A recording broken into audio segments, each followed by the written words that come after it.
Listo, Bien. creo que ahí ya quedó grabando, ¿cierto? Listo, Antonio, muchas gracias. Bueno, chicos, entonces el día de hoy vamos a hablar sobre apendicitis y embarazo. Mi nombre es Natalia Navides, soy una médica muy recién egresada de la Universidad Javeriana. Soy fundadora y vicepresidenta del Semillero de Investigación en Ginecología Obstetricia de la Pontificia Universidad Javeriana.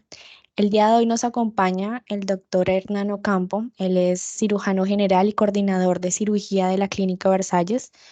Bueno, no solo nos apoya con unos proyectos investigativos que estamos desarrollando en el campo en conjunto con todo el equipo de obstetricia, sino también pues ha sido mi mentor por ya alrededor de 2 años, creería yo.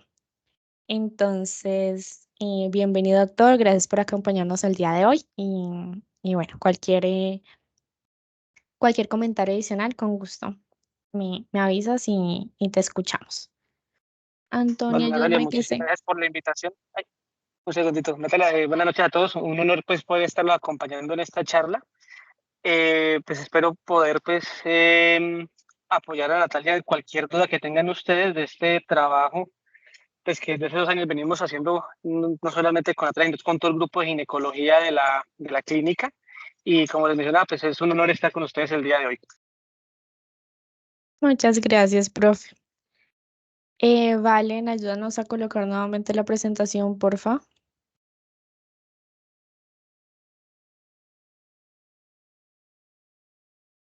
Voy a intentar ponerla yo porque lo que pasa es que Valentina tiene el control, pero ya, espérate, ya resuelvo. Vale, gracias.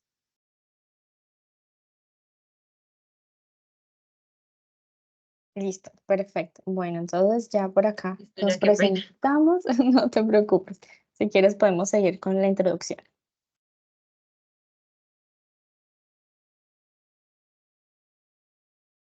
Démosle un momento, Ricardo.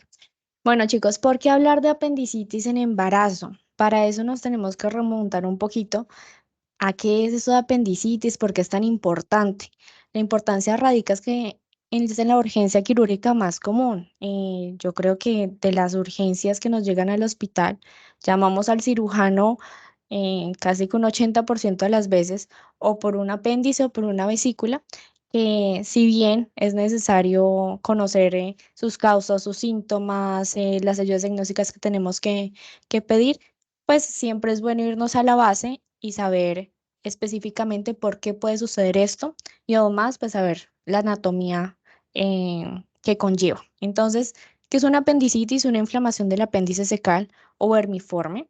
Entonces recordemos que en todo el recorrido de nuestro sistema digestivo gastrointestinal vamos a tener el intestino delgado, el intestino grueso, pero apenas termina el intestino delgado, vamos a empezar con el intestino grueso a partir del ciego.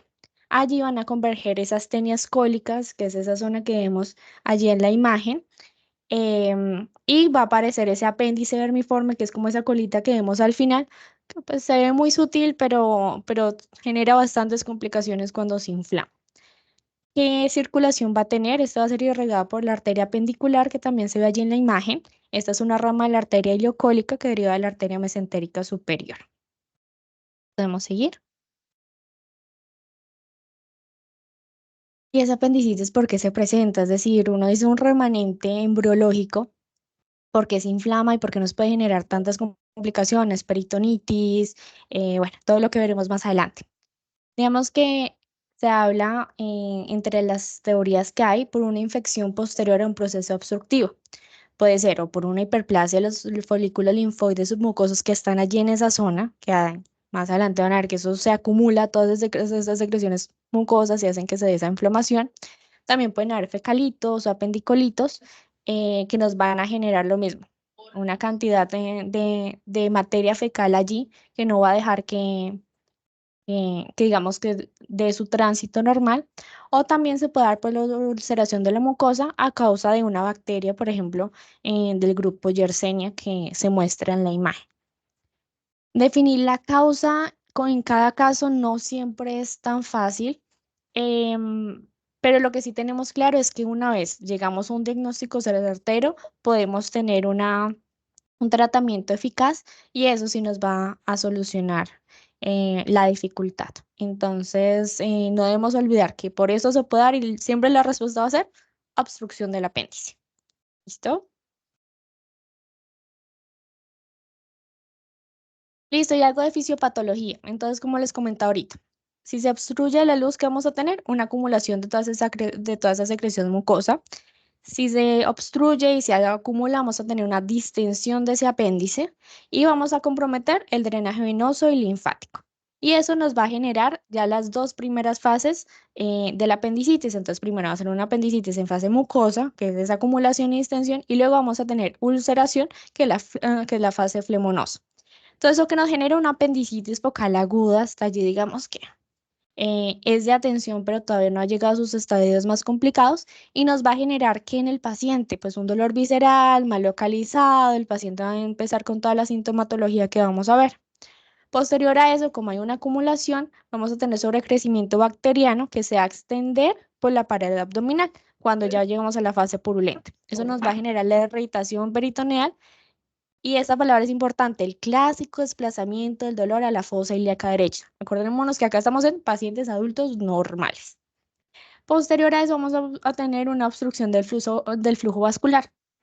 Recordemos, todo tejido sin flujo de sangre es igual a necrosis. Por lo tanto, ese tejido se va a morir, el apéndice empieza en esa fase gangrenosa, se perfora, se rompe y todos esos apendicolitos, esa materia fecal altamente contaminada, sale a la cavidad abdominal y ahí es donde tenemos nuestra peritonitis, que es toda la contaminación que vamos a tener residual a esa perforación, en donde pues ya la cirugía se nos va a complicar un poquito más.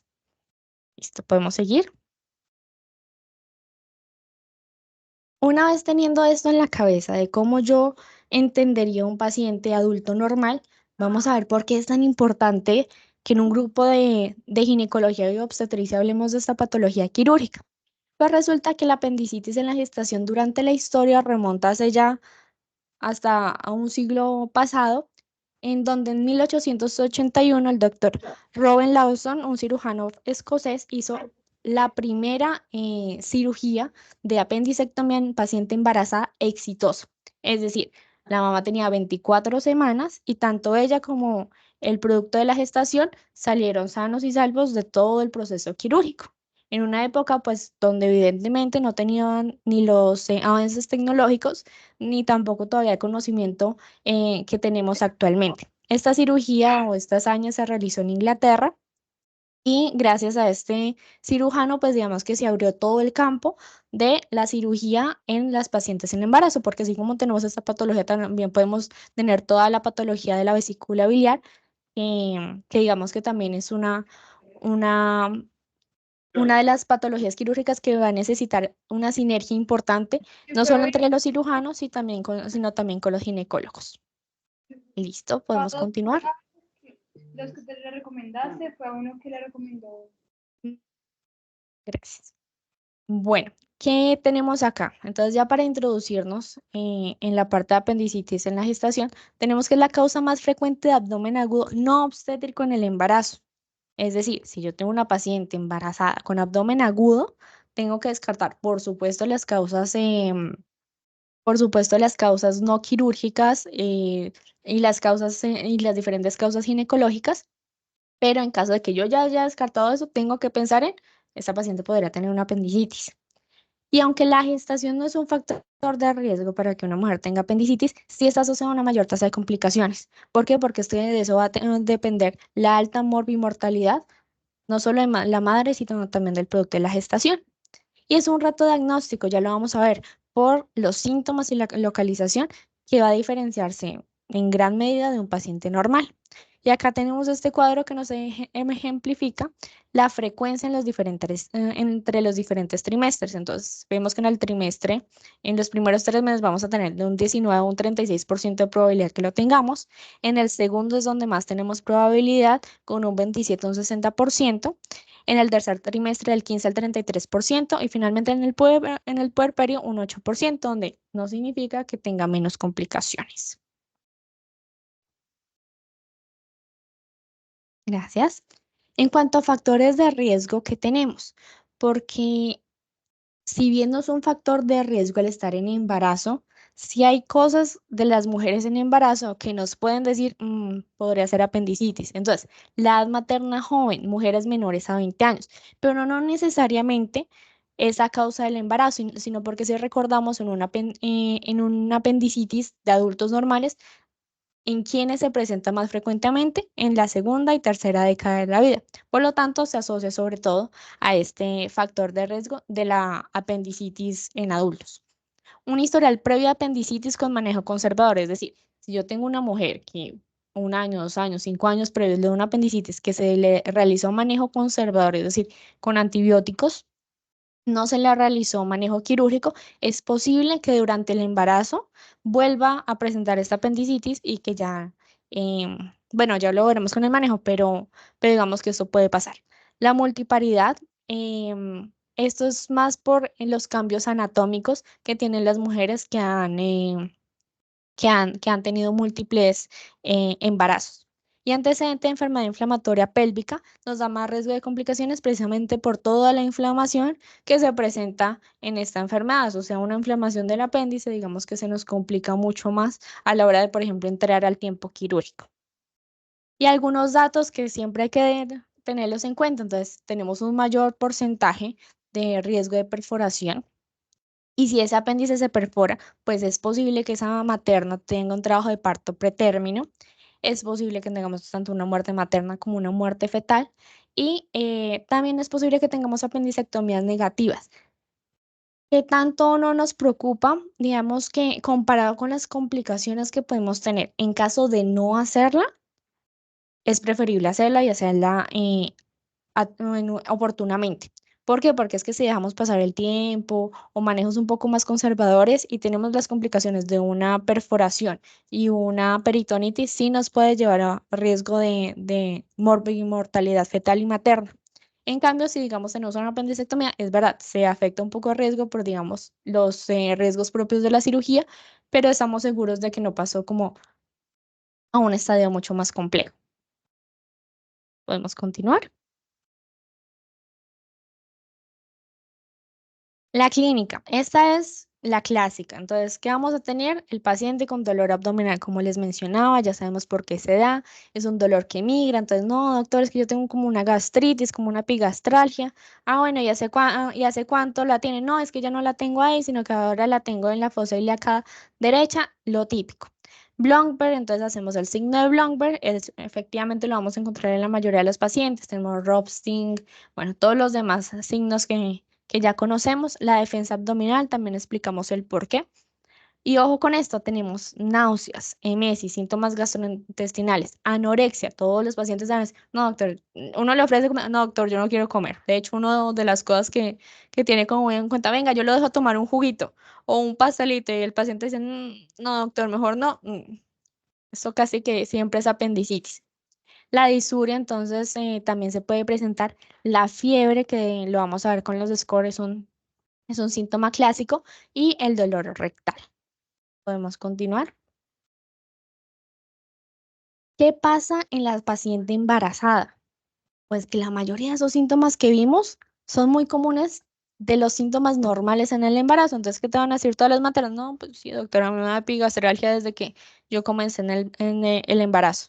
Pues sí, las flatulencias, lo normal, porque es que tenemos un útero que va en crecimiento, el tenesmo vesical, un útero que me está comprimiendo la vejiga, la diarrea también es normal, el dolor, el tacto vaginal o rectal, digamos que también depende del umbral del dolor de esa paciente. Se presentan un 20% hematuria, piuria y el dolor en el cuadrante superior. Entonces, ahí ya nos cambia un poco ese dolor y tenemos que ser muy minuciosos a la hora de hacer una historia clínica, una anamnesis. ¿Por qué? Porque como vemos en la imagen de la derecha, previo a los 3 meses, pues digamos que ese apéndice sigue estando casi que en la zona pélvica. Hacia los 4 o 5 meses entonces está en la zona umbilical, pero después de eso, ya casi que en el segundo y tercer trimestre, ese apéndice va a subir. Por lo tanto, no esperemos que sea ese típico desplazamiento, esa migración del dolor a la fosa ilíaca derecha, porque a no ser que el embarazo esté muy temprano, donde sí es mucho más fácil el diagnóstico, pues digamos que no lo vamos a encontrar de esa forma típica. Entonces, dependiendo de esa posición más alta y lateral, ¿qué tenemos que tener en cuenta? Pues saber en las semanas de gestación de la paciente, en caso de que pues los que estén como más con el equipo quirúrgico, hacer un muy buen equipo también con los ginecobstetras para entender qué ha pasado con esa historia ginecobstétrica de la paciente y así saber qué otros diagnósticos diferenciales también podemos tener allí. Recordemos que un diagnóstico oportuno nos puede permitir un tratamiento eficaz y una menor tasa de complicaciones que van a ser potencialmente mortales tanto para la madre como el feto, que es el objetivo de, de toda esta revisión. ¿Podemos continuar? Listo, ya sabemos eso. Ya todos nos han enseñado desde pregrado qué es lo más importante a la hora de identificar una patología, una historia clínica perfecta, una muy buena anamnesis y un examen físico. Eso lo tenemos check. Pero como tenemos ayudas diagnósticas, entonces, ¿qué sí o sí debemos pedir? El hemograma, que también va a tener sus diferencias en cuanto a las pacientes gestantes. Entonces, si hay leucocitosis, si hay una neutrofilia, si tenemos los linfocitos elevados. Pero recordemos que es que esos normalmente se elevan durante el embarazo y mucho más en ese tercer trimestre, porque además de que el embarazo es un estado proinflamatorio, también es un estado procoagulatorio. Entonces, todos estos valores van a estar aumentados, mucho más en el segundo y tercer trimestre, por lo cual no van a ser indicadores definitivos. En cuanto a la proteína C, que vamos a tener, tiene una alta sensibilidad y especificidad en apéndice no complicada, pero la procalcitonina ha demostrado que tiene una alta sensibilidad y especificidad en apendicitis complicada. Es decir, si yo tengo una paciente, le tomo PCR y le tomo procalcitonina y me sale altísima en procalcitonina y pero la PCR no está tan grave, corremos, porque significa que posiblemente ese apéndice ya está perforada. Pero si por el contrario tenemos una PCR más alta que la procalcitonina, es posible que esa paciente no esté complicada. ¿Por qué? Porque estos dos valores tienen un valor predictivo positivo muy alto.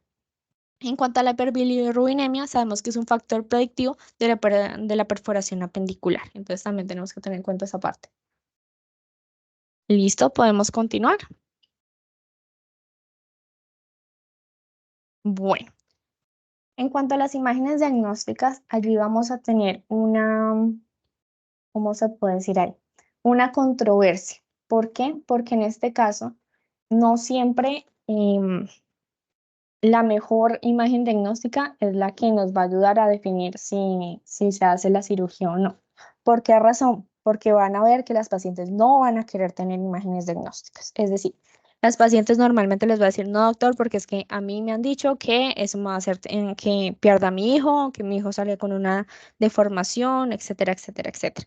Por eso, digamos que hacemos tanto énfasis en un examen físico, en una anamnesis muy completa, para que, digamos, en caso de no requerirlo, pues no lleguemos a hacer este tipo de imágenes diagnósticas.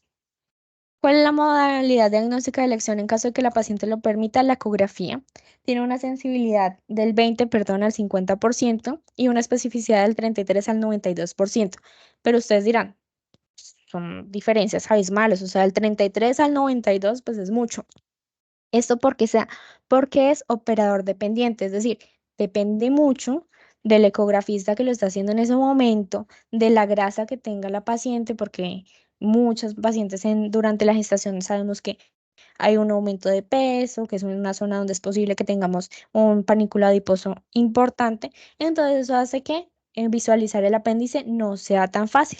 Y en estos casos uno evalúa no la normalidad del apéndice, sino que los hallazgos positivos, que no estén hallazgos positivos para apendicitis.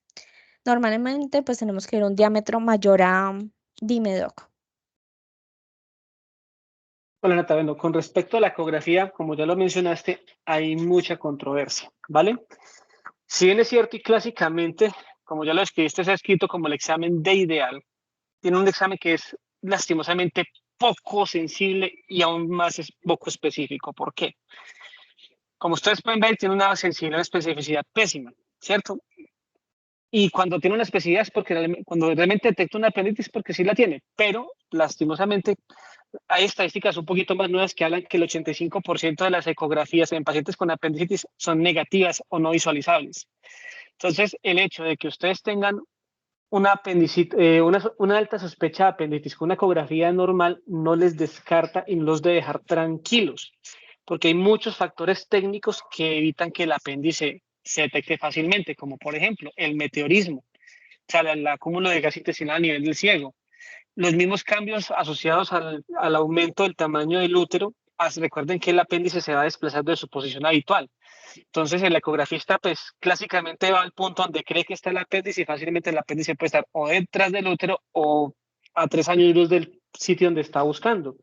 Entonces, esos tipos de factores técnicos inherentes a la mujer embarazada y los cuales pues empeoran en la medida que va aumentando la edad gestacional, hacen que la ecografía tengan un pobre rendimiento diagnóstico en las mujeres embarazadas, ¿vale? Y ahora la posibilidad o ser necesario utilizar otros métodos diagnósticos u otros tipos de herramientas, que ya me imagino que vas a hablar más adelante de eso, para poder hacer un diagnóstico presuntivo y poder justificar un procedimiento quirúrgico. Así es, doctor. Bueno, entonces, teniendo en cuenta lo que acaba de decir el doctor Ocampo, ¿qué otras opciones tenemos? Tenemos la resonancia magnética. ¿Qué pasa con esta? Como vemos, la sensibilidad y la especificidad son bastante altas. ¿Qué vamos a encontrar? Pues que el diámetro sea mayor a 7 milímetros y una pared también mayor a 2 milímetros. Ventajas: no es operador dependiente, no tenemos la dificultad de una radiación ionizante. La desventaja es también en cuanto al sistema, no es fácil que podamos hacerle una resonancia magnética y en un tiempo de pronto óptimo a una paciente gestante, en donde eso sí nos podría retrasar el diagnóstico, retrasar la cirugía y nos podría generar más complicaciones. Además de lo que les explicaba, digamos que por creencia social, y ahorita vamos a hablar un poquito de eso, el tema con la teratogenicidad se habla mucho cuando usamos este tipo de imágenes, entonces no es tan fácil que una paciente nos acepte que le tomemos una resonancia, una ecografía, un TAC, a pesar de que, pues, por supuesto, son imágenes completamente diferentes. Ayúdame a continuar, por favor. Nata, que te meto la cucharada con respecto a la resonancia. Muy Dime. importante, la resonancia puede ser tomada simple, no es necesario, y de hecho es una contraindicación absoluta el contraste con galodinio. Se lo digo porque es posible que en algunos sitios les vayan a decir, no, pero es que la resonancia, no, ¿cómo se les ocurre? Entonces, lo primero que hay que aclarar es que la resonancia simple es más que suficiente para poder tener una adecuada visualización del apéndice secal. Sí, obviamente la idea es que ustedes tengan la disponibilidad del equipo. Recuerden que el otro problema también importante es el tiempo de adquisición de la imagen. Mientras que en una tomografía el tiempo de adquisición es de 1 minuto, en una resonancia puede ser de 45 minutos a 1 hora. Y por ejemplo, en pacientes muy críticas o en pacientes que de pronto tienen una panza muy grande, me disculpan la expresión, que no toleren mucho el decúbito, pues pueden tener algunos inconvenientes al momento de la toma como tal del estudio. Adicionalmente, el costo, ¿no? Recuerden que la resonancia es 4 veces más costosa, entiendo, tampoco, 3 veces más costosa que la resonancia. ¿Listo? Entonces, El ese es un TAC. recurso que es, de que el TAC, exacto, el TAC. Entonces, es un recurso que si lo tienen disponible, deben de utilizarlo como primera lección. Si no, pues ya Natalia les va a seguir hablando de la segunda, de la otra lección que tenemos. Sí, exacto. Si bien no es un motivo para retrasar el diagnóstico, para más adelante decir, no, es que no lo operé porque no tenía la resonancia, no sería una excusa. Y tenemos el TAC, la tomografía axial computarizada. ¿Qué sucede con esto? También tiene una sensibilidad y una especificidad alta. Digamos que esta tiene una dosis de radiación que de qué depende, es decir, mientras el TAC vamos a poder ver el proceso obstructivo porque sí o sí lo vamos a ver y digamos que vamos a tener con mucha más certeza la seguridad si esa paciente en embarazo tiene o no apendicitis. La cantidad de radiación no está como tal definida. Los estudios que se han hecho normalmente están por los casos de Chernobyl y digamos que todo gira en torno a eso, pero en realidad para que se demuestre una teratogenicidad o una mutación gestacional se tendrían que hacer estudios donde yo cojo una cohorte de 100 pacientes, la someta a radiación y pues después que nazca el producto de la gestación y yo vea si efectivamente tienen o no mutaciones, pero pues hacer un estudio de esos pues claramente no estaría bien éticamente y por eso no es posible hacer. Entonces, por lo tanto, no hay ningún estudio actualmente que nos demuestre que eso va a pasar. Lo que sí se sabe es que nos puede afectar la tiroides fetal, que pueda haber lesión de las células por radiación y si tenemos lesiones de las células madre, pues eso va a hacer que no se haga una buena diferenciación de los órganos, pero todo eso lo sabemos a nivel teórico. ¿Cuál es el tema? Que eso sería con una cantidad de tags y una radiación seguida que nos lleve a unos valores muy grandes de radiación. Pero digamos que en caso de que lo necesitáramos, de que la paciente acepte, digamos que un tag no nos va a afectar ni nos va a generar una mutación en esa paciente. Pero volvemos a lo mismo, es decir, si yo ya tengo una muy buena clínica, una muy buena historia y una muy buena anamnesis y estoy muy segura de mi diagnóstico, digamos que este tema de las imágenes, digamos que se podría manejar dependiendo de la certeza diagnóstica que tenga previamente. ¿Sí, Doc? Bueno, chicos, como ya lo mencionó Natalia, lastimosamente la tomografía tiene, digamos así, muchos cuentos míticos, ¿vale? Justamente por las malas experiencias que tuvimos pues, con las explosiones nucleares de Hiroshima y Nagasaki y obviamente con los accidentes nucleares recientes, uno en Chernobyl y el último en Fukushima. Y si no se olvida otro que es muy poco conocido, pero es el de Tres Aguas, de Tres Lagunas en Estados Unidos en el 79. Pero cuando ustedes comparan esos eventos, estamos hablando de unos niveles de radiaciones altísimos, de más de 1000 milicuris de dosis acumulada en las pacientes que fueron expuestas.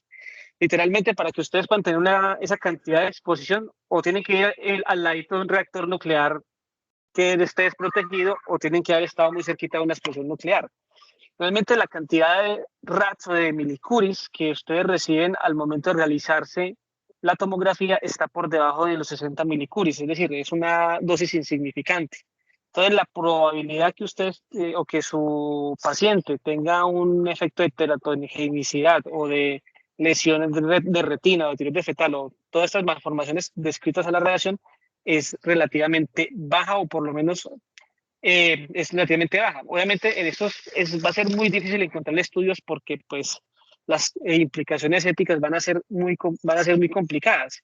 Pero lo que sí es claro es que efectivamente las dosis de radiación e incluso el medio de contraste que se utiliza, sobre todo después de que ha completado el proceso de organogénesis, es muy baja la probabilidad de generar problemas de teratogenicidad o de lesiones a largo plazo de los fetos.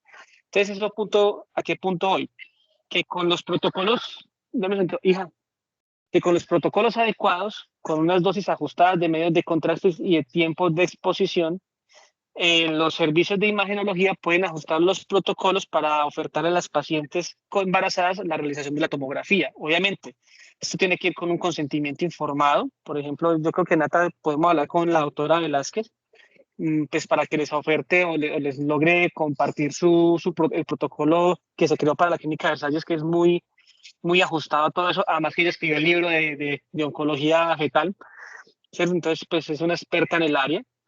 Y es un protocolo muy ajustado que pues les va a permitir como ir quitando este velo del uso de la tomografía en embarazadas. ¿De acuerdo? Listo, mi doc. Listo, podemos continuar.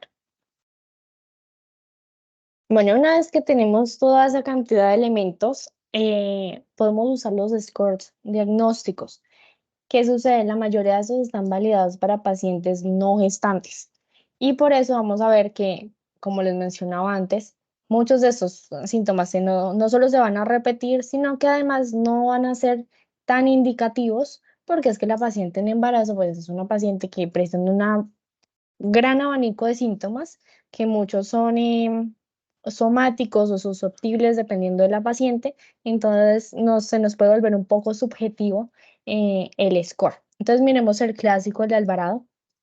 Ya hablamos de esa migración del dolor, que entonces ya sabemos que no va a ser normal, dependiendo de las semanas gestacionales de la paciente. La anorexia, que pues es fácil que una embarazada te diga, no tengo apetito. Las náuseas son normales en el embarazo. El dolor en la fosa ilíaca derecha, o ya lo mismo, dependiendo de las semanas de gestación. El Blomberg, la fiebre, sí nos puede, es un muy buen indicador. La leucocitosis teniendo en cuenta los valores. Entonces, eso es que mayor a 11.000, bueno, también dependiendo del laboratorio. Bianca, perdón. Dependiendo del laboratorio, pues vamos a saber que van a aumentar cada vez más dependiendo de los diferentes estadios del embarazo y la desviación leucocitaria. El de Oman, entonces, nos repite una cantidad de síntomas, pero de los que cambian es la disuria, este dolor constante, que no es un dolor de pronto punzante, más de variable intensidad, que nos puede dar otros signos de diagnósticos diferenciales. Los pacientes mayores de 50 años, pues, es decir, que tengamos una paciente en gestación mayor a 50 años es bastante improbable. Y lo mismo, la misma recomendación con la leucocitosis. ¿Listo? Podemos continuar. Tenemos el Tanzakis, entonces este es un poco más acercado a lo que necesitamos, entonces vamos a tener una sensibilidad en la fosa ilíaca derecha que lo podemos fácilmente, digamos que modificar un poco en cuanto a la sensibilidad en todo ese cuadrante o en mi abdomen derecho, dependiendo de las semanas de gestación, el Blomberg, la leucocitosis y los hallazgos en la ecografía en caso de que lo hayamos hecho. Y tenemos uno que ha sido un poco discutido en los últimos años, que es el ATMOS, pero creemos que tiene una probabilidad importante y que nos puede servir bastante. Este nos habla de la anorexia, del dolor en rebote, de la fiebre, de la relación entre la PCR y las plaquetas. Recordemos nuevamente, el embarazo es un estado proinflamatorio y procoagulatorio. Y la relación entre los linfocitos y los neutrófilos, que lo mismo, también deben estar aumentados los dos por el propio estado del embarazo y la ecografía. Digamos que si llegamos a un puntaje mayor a 4, eso nos puede dar un 94% de probabilidad. ¿Qué tenemos que tener cuidado con estos scores? No son definitivos, es decir, si yo hago uno de estos y me sale que no hay probabilidad, no por eso decir, no, la paciente no tiene apendicitis, busquemos otra cosa, se remite. No, no es así. Al revés, tenemos es que míralo casi que con pinzas, cada caso individualizarlo, ver la historia general de la paciente y con eso sí podemos tomar decisiones basadas en los hallazgos clínicos sobre todo. Pero pues para que sepan que estos existen y que los podemos usar con la precaución que les mencionaba. Listo, podemos seguir. Al final, ¿en qué va a quedar nuestro diagnóstico? En anamnesis, examen físico, unas muy buenas ayudas diagnósticas oportunas y la presentación atípica, que es lo que nos va a decir si lo puedo sospechar, porque que me llega una paciente embarazada de urgencias, que adicional a eso, en la mayoría de clínicas en las que nosotros vamos a estar y que el primer contacto posiblemente sea con un médico general, va a ser, no, doctor, es que tengo dolor abdominal, tengo náuseas, no tengo ganas de comer, pues es decir, que nosotros pensemos de primeras en una apendicitis no va a ser tan fácil. Pero ya conociendo este tipo de clínica, la fisiopatología, todo lo que hemos hablado, pues ya tenemos como ese Pepe Grillo en la cabeza que en algún momento nos puede decir, bueno, y sí, entonces ahí ya vamos a poder investigar un poco más sobre estas pacientes. ¿Listo? Podemos continuar. Listo, en cuanto al tratamiento, ¿qué sucede con el tratamiento? Y porque acá pongo una foto de un tratamiento meramente quirúrgico. Resulta que aunque podemos tener en una apendicitis en adultos normal, y vamos a hablar de tratamiento conservador y tratamiento quirúrgico, en este caso no lo recomendamos. ¿Por qué? Por las complicaciones que les hemos mencionado anteriormente. Por eso, para fines prácticos de esta presentación, no lo vamos a hablar. En cuanto al tratamiento quirúrgico, ¿qué se sugiere? La paroscopia, que se haga bueno, no sé el doctor Ocampo de pronto si lo conocen otras instituciones, pero que se haga hoy en día una apendicectomía en gestantes abierta no es muy frecuente. Y tiene además muchas más ventajas que la hagamos por la paroscópica, porque es que vamos a tener menor dolor postoperatorio, la estancia posterior a la cirugía va a ser mucho más corta, la paciente va a volver a retornar a sus actividades y a su dieta mucho más rápido, también dependiendo precisamente de esa edad gestacional. Vamos a tener mucho menor riesgo de infección de sitio operatorio, que es una de las complicaciones graves que podemos tener. Vamos a tener un menor costo, precisamente por ese menor tiempo hospitalario. Digamos que podemos tener de desventajas que se han documentado. Recordemos que al hacer una cirugía laparoscópica se debe insuflar con CO2. Eso nos puede generar que haya una absorción de ese CO2 y podemos tener una acidosis fetal. Entonces, digamos que esto va a ser una complicación mucho más importante ya en los estados finales del embarazo, donde además por el tamaño del útero, pues va a ser mucho más difícil la visualización de las estructuras. ¿Qué otra cosa podemos tener? Un trauma del útero al ingresar uno de los trócares, que digamos que no es lo más frecuente, pero también podría pasar. Doc. Licenciada, Doc. ya. Espera, ya teníamos unos problemas aquí con el dedo. Bueno, chicos, Tranquilo. bueno, recuerden que el manejo en la actualidad del apendicitis básicamente tiene dos vertientes grandes. El manejo médico, que es el manejo conservador, que es donde yo cojo al paciente, le doy unos días de antibióticos, si tiene colecciones las dreno y pare de contar, ¿cierto? Y el tratamiento quirúrgico clásico que puede ser abierto por laparoscopia. Entonces, hablemos no sé si Nata vas a hablar un poquito del manejo médico, o efectivamente lo Sí, Doc, obviaste sí. por... No, sí, les voy a hablar del manejo médico. Aunque bueno, entonces ya, pero así a largas, en grandes resumidas, efectivamente el tratamiento médico está casi que proscrito en las mujeres embarazadas, como ya ahorita va a mencionar Natalia, tiene varios inconvenientes. Casi que el tratamiento termina siendo quirúrgico. Dentro de las opciones quirúrgicas, básicamente tenemos dos. Abierta laparoscópica. Básicamente, ¿qué va a depender de que hagamos una técnica a la otra? La gestacional, por la posición de los trócares.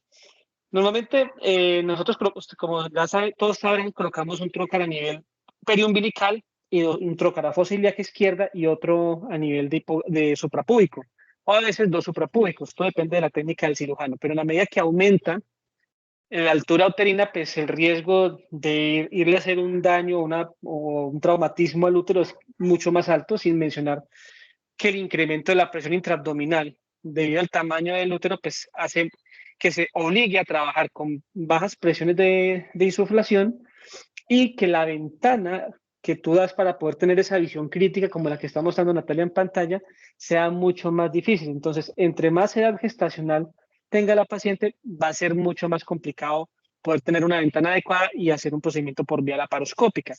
Casi que lo puede decir que las pacientes del tercer trimestre obligatoriamente habría que considerar como primera opción el procedimiento abierto. Obviamente, uno, como todo, hay colegas que tienen una habilidad técnica muy brava.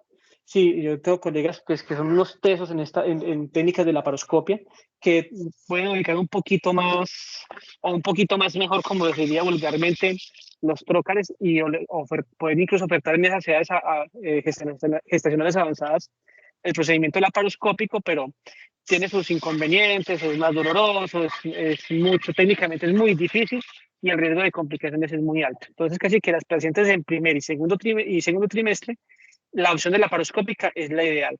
Ya en tercer trimestre, probablemente ya cambiemos abiertos pues, y en algunos casos muy seleccionados por vía laparoscópica. El principal temor del manejo quirúrgico en apendicitis en embarazadas es la apendicectomía en blanco.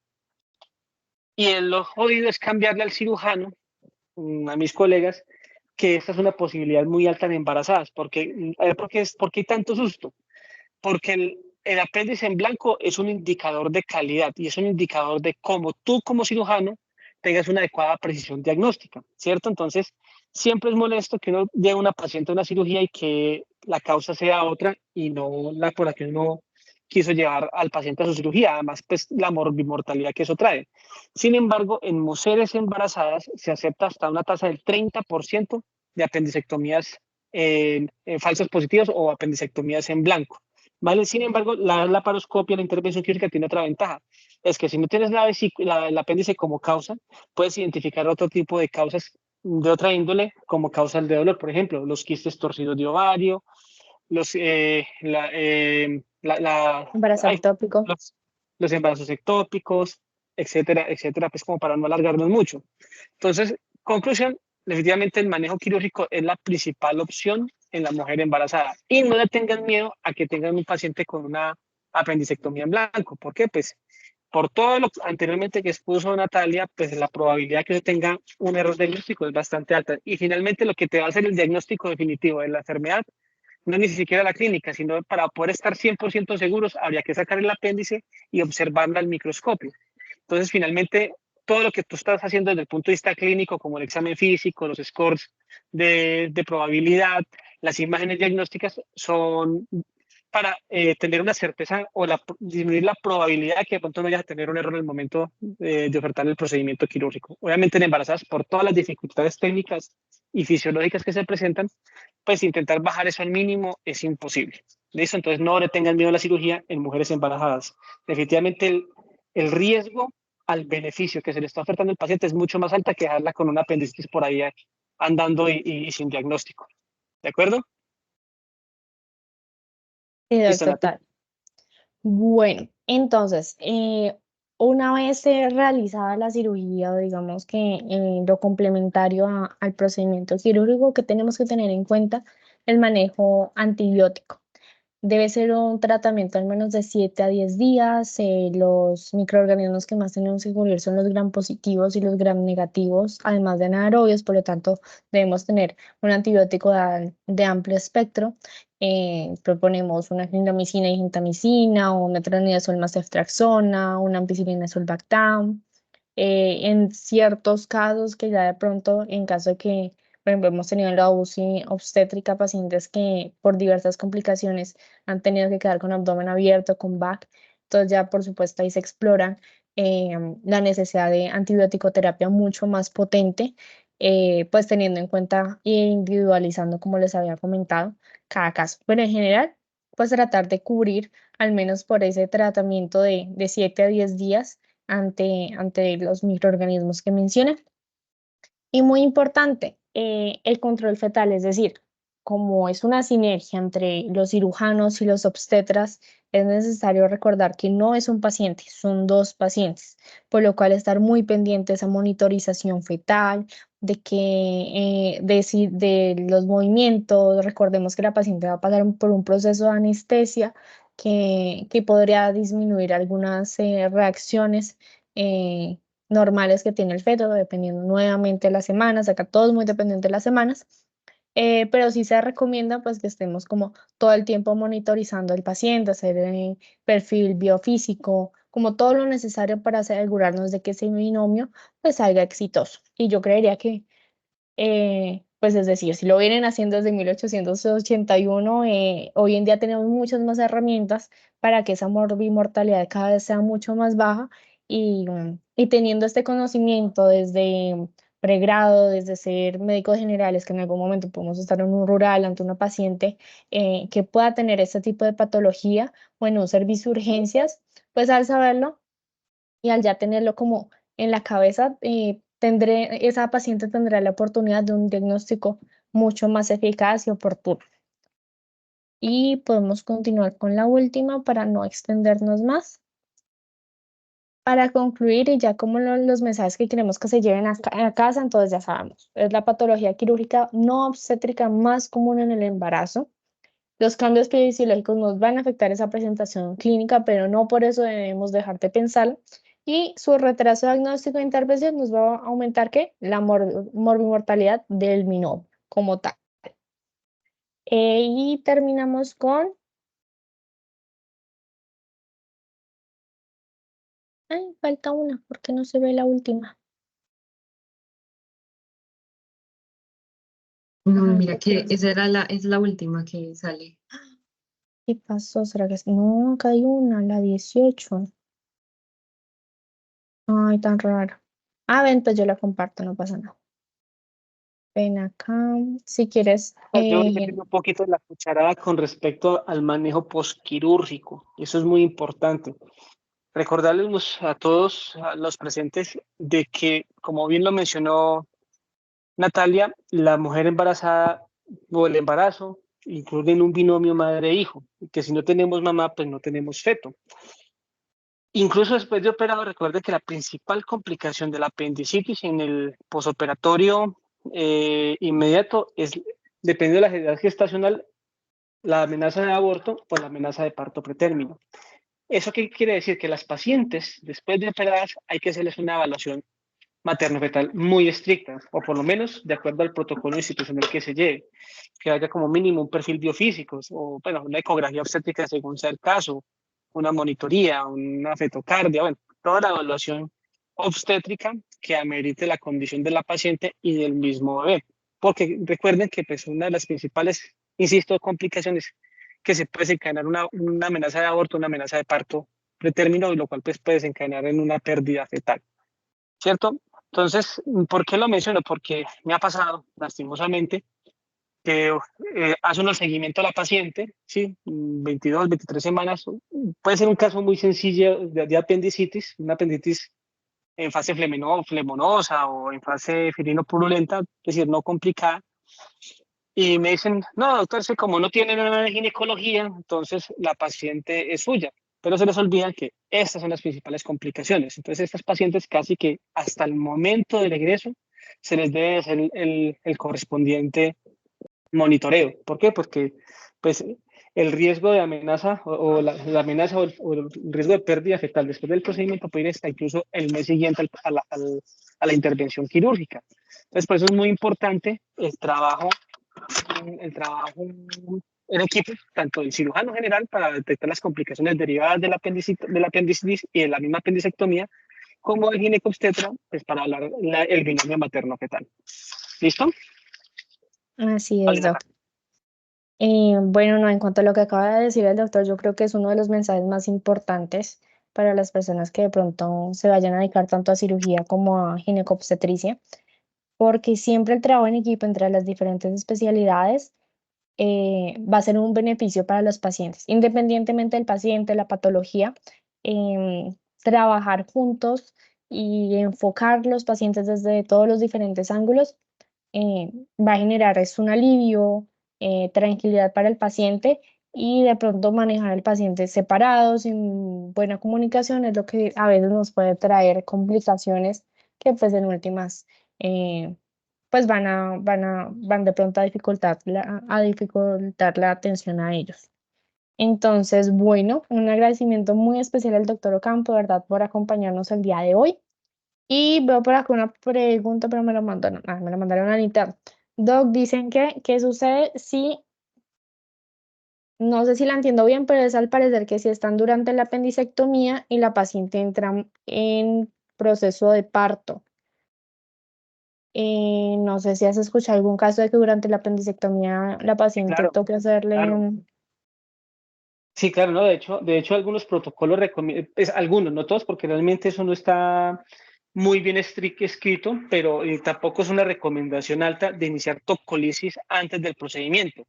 Pero sí hemos tenido uno que otro por ahí, donde uno empieza a ver actividad uterina. Obviamente uno empieza ya a sacar hemorroides, literalmente a apretar nalga. Obviamente la verdad es que es un procedimiento relativamente corto en la gran mayoría de los casos y debe dar inmediatamente aviso al ginecólogo o al obstetra que esté pues, acompañando el procedimiento, porque pues, el paso a seguir es dar tocolisis, dependiendo de la gestacional, iniciar protocolos de maduración pulmonar, reposo absoluto, bueno, todas las medidas que tiene que instaurar el ginecólogo en su momento pues, para prevenir el avance o yugular la actividad uterina que se presenta en ese momento. Muchas veces esa actividad uterina es derivada de la misma manipulación y porque como uno pasa por los lados con el instrumental, eso puede generar, y la gran mayoría cesa al momento de uno concluir el procedimiento, pero no falta la que puede avanzar por eso. Por eso es muy importante que el ginecólogo esté pegado al lado de uno. ¿Listo? ¿Alguien más?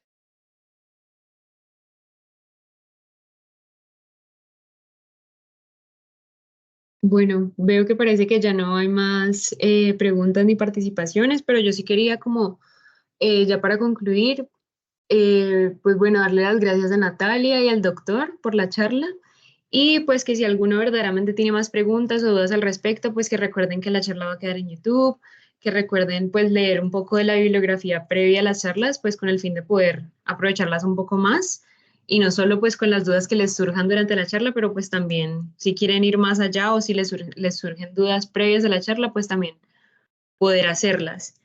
No sé realmente si alguien más tenga una pregunta específica, pero, bueno, María Paula. Yo tengo pregunta. Hola, doctor y Natalia, buenas noches. Bueno, antes que nada, agradecerles a todos los asistentes y pues a los ponentes del día de hoy. Excelente charla.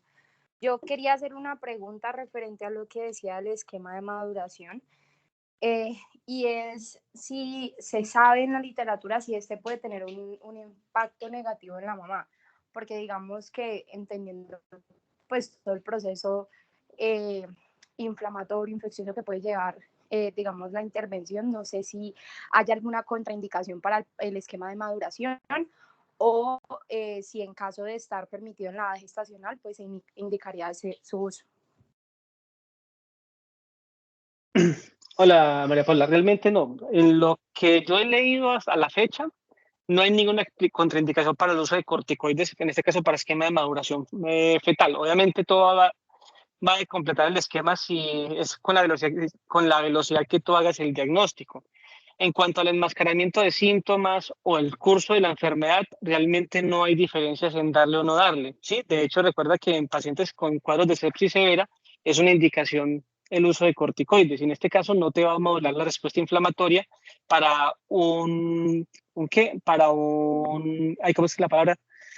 Un efecto adverso o una pérdida fetal o que te enmascare o te retrase los procedimientos, porque casi siempre estos pacientes ya tienen una causa identificada, ya cuando vas a instalar el tratamiento quirúrgico, y el resto ya una vez evacuado el foco infeccioso y controlado el origen de la infección, pues, y como son esquemas cortos de corticoides, eso no te va no te va a inmunosuprimir la paciente, en pocas palabras. ¿De acuerdo? Listo, doctor. Muchas gracias. Doc, la última pregunta que me hacen por interno es que si cambia la técnica quirúrgica para este tipo de pacientes.